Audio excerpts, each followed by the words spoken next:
Nous sommes 52 associations membres, donc c'est une partie importante du tissu d'ONG qui se trouve implanté à Genève. Ce sont toutes des associations 100% genevoises qui sont l'expression d'un engagement citoyen. Nos projets servent à améliorer les conditions d'existence dans le pays du Sud, c'est-à-dire que nous cherchons à répondre à leurs priorités et non pas à imposer, à confectionner des projets ici dans le Nord, mais vraiment être au plus près de leurs besoins. L'idée, c'est de pouvoir apporter des solutions en termes d'éducation, en termes de santé, en termes d'agriculture durable, en fonction vraiment des priorités du pays. À ses débuts, la Fédération genevoise de coopération travaillait principalement en Amérique latine et dans les Caraïbes. Maintenant, c'est vrai que la plupart de ces pays sont devenus des pays de revenus moyens, intermédiaires. Donc, la plus grande partie de nos activités se déroule en Afrique. Alors, notre association s'appelle Tourism for Help. Elle fait la promotion du tourisme responsable et solidaire. Et parallèlement à ça, elle informe le public, elle sensibilise et elle mène 3 projets sur le terrain en Afrique, au Mali et au Sénégal. On fonctionne comme un centre de formation professionnelle. Donc on a nos propres hôtels et restaurants dans lesquels les jeunes défavorisés peuvent venir apprendre une formation hôtelière. On est présent actuellement dans 6 pays avec des projets de santé où on soutient des organisations de base. C'est par exemple des sages-femmes traditionnelles au Guatemala, on soutient la formation d'infirmières au Nicaragua ou la prévention SIDA auprès des populations LGBT en Bolivie. On est aussi actif dans le domaine de l'humanisation des soins. On est aussi actif en Palestine depuis de très nombreuses années où on soutient le peuple palestinien dans leurs revendications. Et actuellement, on a un projet de défense des enfants qui ont été emprisonnés par les forces israéliennes. Et une fois qu'ils sortent, voilà, ils sont un peu désemparés et on aide à travers le théâtre à les réintégrer et à améliorer leur santé mentale. Écoutez, les magasins du monde existent depuis plus de 40 ans. Donc, le but principal, c'est donc de développer le commerce équitable. Et ça se réalise par des magasins. Il y a une quarantaine de magasins en Suisse romande. Tout a changé. Notre monde a changé. Les problèmes auxquels nous devons faire face ont changé. Nos compétences, les compétences qui sont nécessaires pour la coopération au développement ont changé. Les problèmes sont devenus pointus, complexes. Nous devons faire face maintenant à des phénomènes globaux. Vous mentionnez la diaspora. Évidemment, la migration n'est pas un phénomène nouveau. Mais ce qui est nouveau, par contre, c'est que les migrants sont intéressés à pouvoir aussi coopérer avec leur lieu d'origine. C'est vrai qu'on a des situations de violence, on travaille par exemple dans des pays très difficiles comme le Mexique, le Guatemala, Haïti. Quand on travaille en coopération, on est prêt à assumer un certain niveau de risque parce qu'on sait que les besoins sont toujours là. Et la pire des choses, ce serait, face à ce risque, ne pas l'assumer et finalement laisser ces populations qui sont vraiment la raison pour laquelle nous travaillons, de les abandonner. Et ça, c'est vraiment quelque chose que nous ne souhaitons pas faire. Cette capacité d'être à la pointe, de ne pas avoir peur de la remise en question, de ne pas avoir peur de faire des changements, d'être dans le continuel mouvement, ça c'est important de le conserver, c'est un bien précieux.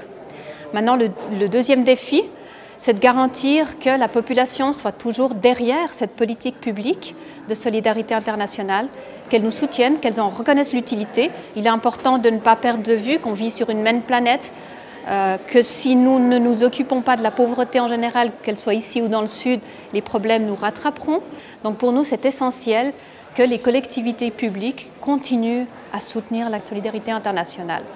L'autre aussi défi, c'est de garantir qu'il y ait une relève, que les jeunes s'intéressent aussi à la solidarité internationale.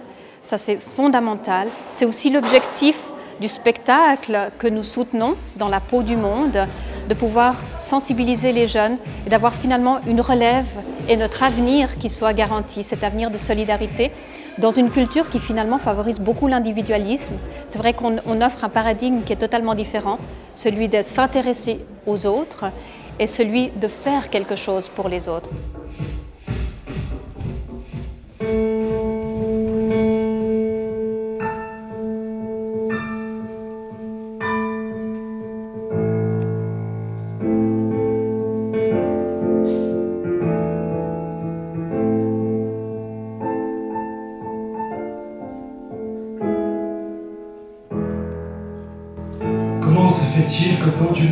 privés de l'essentiel, tandis que d'autres cultivent le superficiel.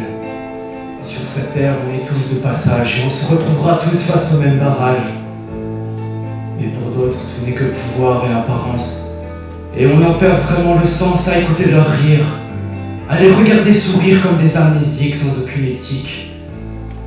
On se dit que dans ce monde, on n'est pas tous sur la même longueur d'onde.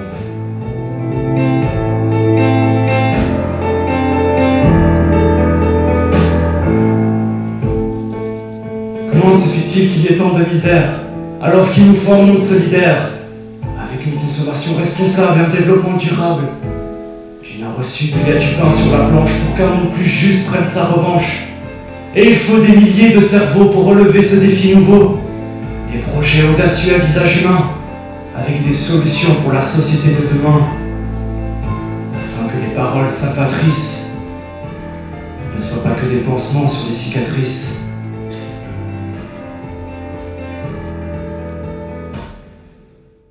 Le souhait d'anniversaire, c'est qu'on puisse fêter, peut-être pas nous, mais dans 50 ans de nouveau, regarder en arrière et de voir effectivement qu'on a pu retrouver des forces vives et que le projet continue avec le même enthousiasme et la même conviction qu'au premier jour, le 14 décembre 1966. Alors en tout cas 50 ans de continuation aussi bien que maintenant, avec un rôle plus actif au niveau de la revendication et bien faire comprendre aux politiques publiques et à la population quel est le rôle et quelle est l'importance de l'aide humanitaire et du développement pour un pays comme la Suisse. Que ça continue et surtout qu'elles reçoivent toujours des subventions qui lui permettent d'aider ces associations, parce que malheureusement la Confédération a diminué un peu aussi ses subventions. La ville de Genève, il faut aussi que la Fédération se batte pour ça, et donc c'est ce qu'on peut souhaiter. Qu'elle vive encore longtemps, bien sûr, mais qu'elle continue comme ça, et puis qu'à travers elle, on peut arriver vraiment à soutenir et avoir des projets locaux performants et durables.